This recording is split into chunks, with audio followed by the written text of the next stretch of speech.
Thanks to our friends at The Motley Fool for sponsoring this video. Visit fool.com/ASYM for the top 10 stocks to buy right now.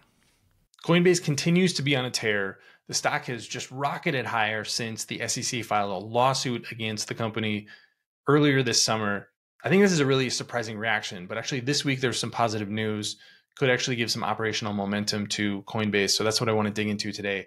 My name is Travis Hoyam. Thanks for watching Asymmetric Investing. Please subscribe here on YouTube for all my content. And with Coinbase specifically, I have a deep dive that I did on Asymmetric Investing, my newsletter. I'll link to that in the show notes if you're interested in more on this company.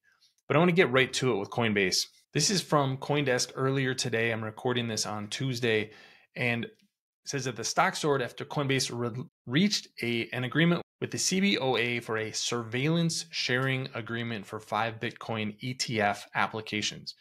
Bitcoin ETFs are something that's been in limbo for a number of years now in crypto, but it seems like they're starting to move in the right direction.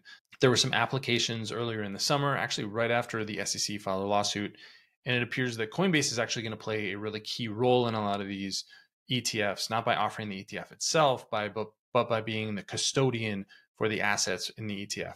So what is a surveillance sharing agreement? Well, Blockworks went over this not too long ago, and it's basically just designed to deter ETF manipulation. The SEC can ask for information, prove that assets are where they're expected to be, basically just increases transparency for the ETF. So a positive step for actually getting these ETFs approved. And it appears right now that Coinbase may actually be one of the critical players in these ETFs. So you might notice that there's kind of some mixed messages here from regulators when it comes to Coinbase. Coinbase has reached an agreement to provide transparency for ETFs to get more investors into cryptocurrencies.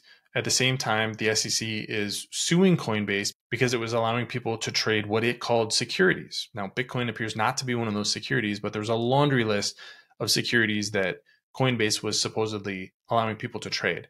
So things are kind of moving in different directions depending on which regulator you're looking at. I think one of the positive things that investors are probably looking forward to is that this is going to put a lot of tension between regulators and lawmakers who are going to have to make some sort of decision of what do crypto assets, what do regulations look like in the future?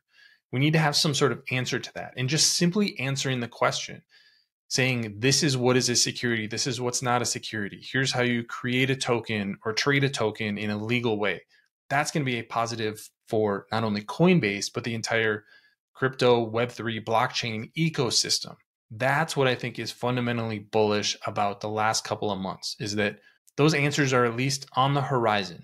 Now, Coinbase has a ton of cash, over $5 billion in cash on the balance sheet, has really reduced that cash burn.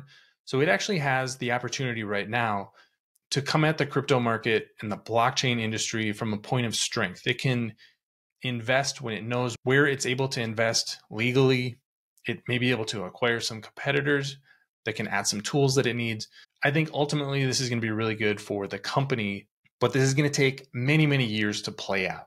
So a lot of the move in the stock over the last couple of months has been speculation that there will be some sort of brighter future. We haven't seen that yet, but these are small steps in the right direction. So that's why the stock is up recently. Not sure it's going to last. And we'll learn more when Coinbase releases second quarter earnings. But I think this could set the company up to be a much stronger company 5, 10, 15 years from now. But what do you think? Leave your comments in the comment section below. Don't forget to subscribe to Asymmetric Investing. Thanks for watching, everybody. See you next time.